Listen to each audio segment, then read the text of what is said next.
ఇటీవల కాలంలో ఇంకొక ట్రెండ్ కూడా స్టార్ట్ అయింది. ఒకప్పుడు మేము హరిగారికో లేకపోతే మీకో ఇంకో ఎవరికైనా ఫోన్ చేస్తే ఎంత చేసిందంటే టక్మని చెప్పేసే పని ఉండేది. గత 2 సంవత్సరాలుగా చెప్పడాన్ని కూడా మీకు తాళం వేసి నెంబర్లు చెప్పకుండా అలాంటి పరిస్థితి ఒకటి స్టార్ట్ అయింది ఇండస్ట్రీలో. అవునంటారు కాదండి? డెఫినెట్గానండి. ట్రెండ్ స్టార్ట్ అయింది అనేది మీకు తెలుసు కదా, మరి మీరందరూ ఏం చేస్తున్నారు? చెప్తున్నా, అదే అడుగుతున్నా. నేను అడుగుతున్నాను ఒక అవును, ప్రొడ్యూసర్గా ట్రెండ్ స్టార్ట్ అయింది, అన్నీ ఏకుతారు కదా. ఆఫీస్లో ఇది జరుగుతుంది, ఆఫీస్లో వాళ్ళని తీసేశారు, ఆఫీస్లో భోజనాలు మానేశారు, ఇవన్నీ రాస్తారుగా. మరి ఇది జరుగుతుంది అన్నప్పుడు మీరేం చేస్తున్నారు? జర్నలిజం అంటే క్వశ్చన్ అది మీరు చెయ్యాలి, వాళ్ళని అడగడం కాదు. మేమందరికి మాకు వీక్నెస్ ఉందండి, మా అందరికి మా వీక్నెస్ ఉంది. మీకు ఏంటంటే ఇక్కడ విషయం ఏంటంటే ఆయన చేత చెప్పిస్తున్నాను ఈ ట్రెండ్ స్టార్ట్ అయింది. అది ఆయన డిస్ట్రిబ్యూటర్ గా ఈ ట్రెండ్ స్టార్ట్ అయిందని నేను మీకు ఒక పాయింట్ కి తీసుకొచ్చి మా ఆఫీస్లో భోజనాలు కూడా మానేశారు అనేది రాశారు కదా. సో ఇంత ఇన్ఫర్మేషన్ ఉన్న మీకు ఇవిటి కూడా ఇన్ఫర్మేషన్ ఉంది కదా. జర్నలిజం దాంట్లో నుంచి మీరు రాయాలి. మార్పు మీ దగ్గర రావాలి. ఏమండి, మార్పు మీ దగ్గర నుంచి వచ్చినప్పుడే స్వామి ఒకసారి ఆయనకి ఇవ్వండి.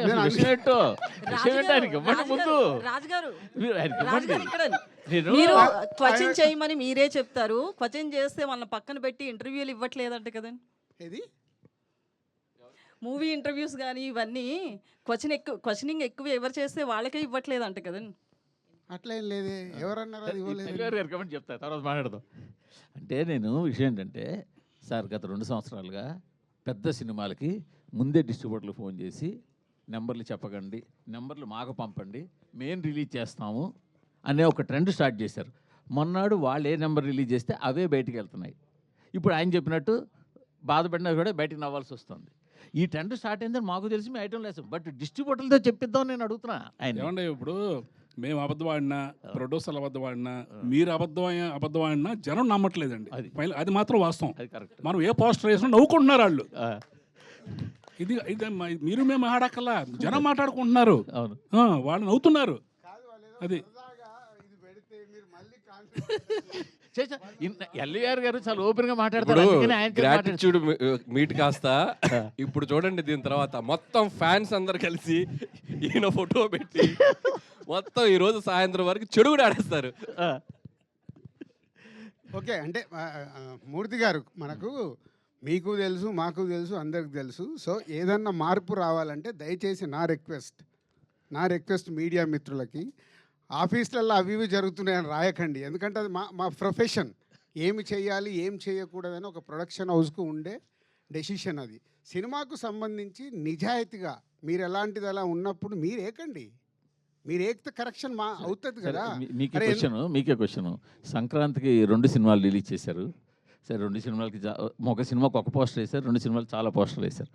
మొదటి సినిమా పోస్టర్ మీ ప్రొడక్షన్ హౌస్ నుంచి వచ్చిందా, మీరు వేసిందా, వేరేగా వేసిందా? అది మీకేం తెలుసు? మాకు తెలియదు. నేను ఆల్రెడీ చెప్పాను కదా, మాకు వీక్నెస్ ఉంటాయి, మేము మాట్లాడలేము.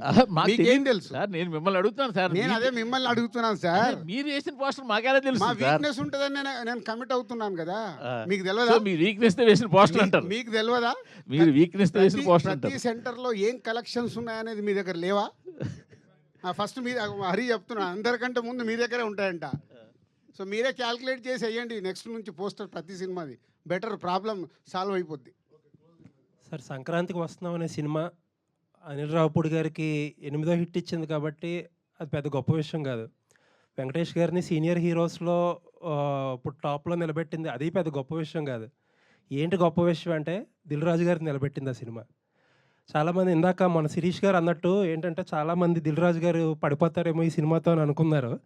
బట్ ఏంటంటే సంక్రాంతికి వస్తున్నాం అనే సినిమా ఆయన నిలబడడానికి స్ట్రెంత్ ఇచ్చింది. మళ్ళీ ఇంకా సినిమాలు తీయడానికి, ఇంకో 10 సంవత్సరాల సినిమాలు తీయడానికి అనేది కాన్ఫిడెన్స్ ఇచ్చింది.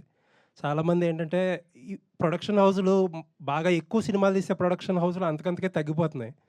దిల్ రాజు గారు నిలబడ్డారంటే కంటిన్యూస్గా సినిమాలు తీస్తారు, ఇండస్ట్రీ అలా రన్ అవుతూ ఉంటుంది. అందుకు సంక్రాంతికి వస్తున్నాం అనే సినిమా గొప్ప సినిమా.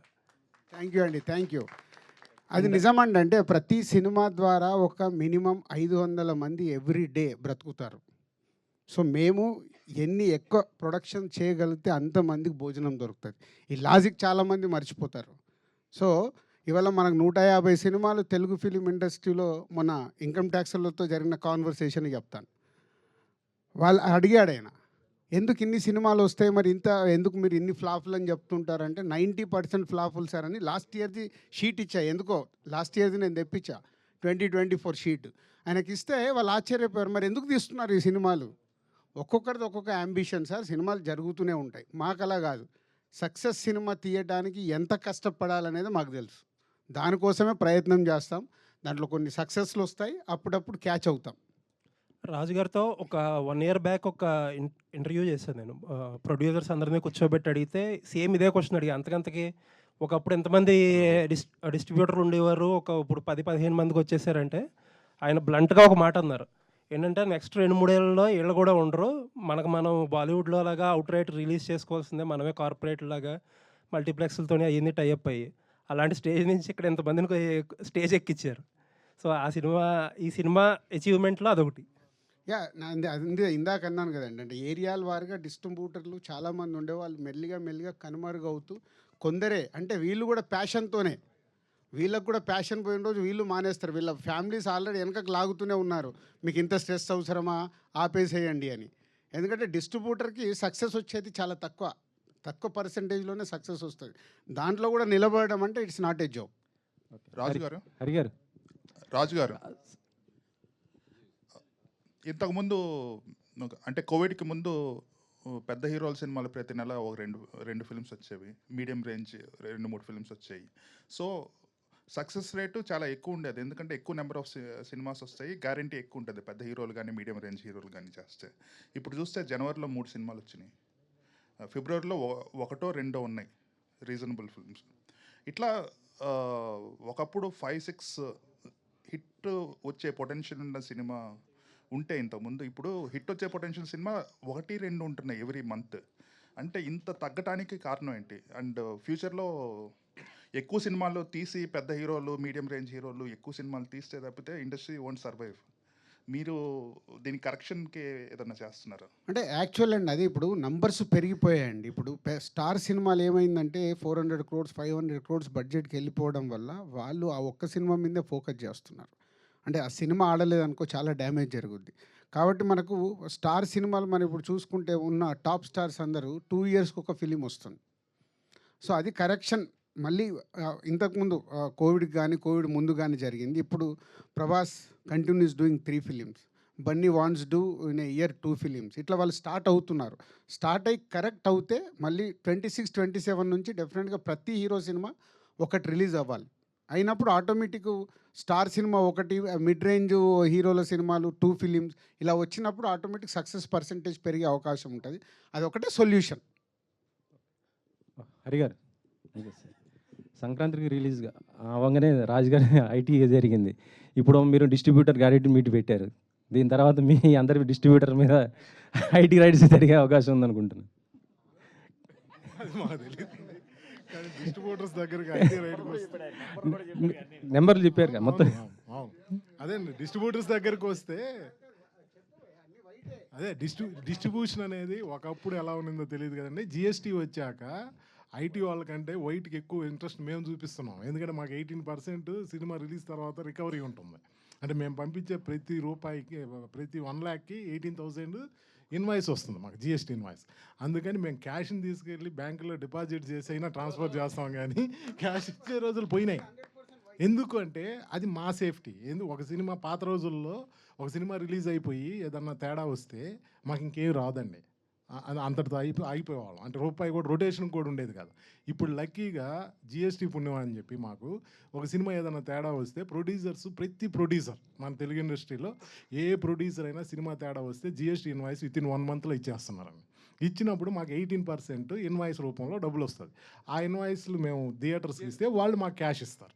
క్యాష్ మీన్స్ వైట్లో ఇస్తాం. అంటే ఆ అమౌంట్ ఒక 1 crore మాకు 1 crore ఇన్వాయిస్ వస్తే 18 lakhs మా బ్యాంక్లో ఉన్నట్టు. ఇది చాలా హ్యాపీ. అందుకని మేము ఏదన్నా చిన్న అంటే జిఎస్టీ పరిధిలో లేని థియేటర్స్ చాలా ఉంటాయి, అంటే సెంటర్స్లో అక్కడ 5,000 10,000 కలెక్షన్లు వస్తే 1 లక్ష 2 లక్షలు చేరితే కూడా దాన్ని తెచ్చి అకౌంట్లో వేసే కొడతాం మేము, ఎందుకంటే మాకు ఇన్వాయిస్ కావాలి. అందువల్ల అది ఇంకొకటి 90% ఫ్లాపులు ఉంటాయండి. ఇప్పుడు 10% సక్సెస్ రేట్ కూడా లేదు ఈరోజు. 10% సక్సెస్ రేట్లో అసలు అయ్యేటి 5% ఉంటే కమిషన్లు వచ్చే సినిమాలు 1, 2 ఉంటాయి. ఇది నిజం. టోటల్గా 1 ఇయర్లో సినిమాలు చేస్తే మ్యాక్సిమం 10 మూవీస్కే 20% కమిషన్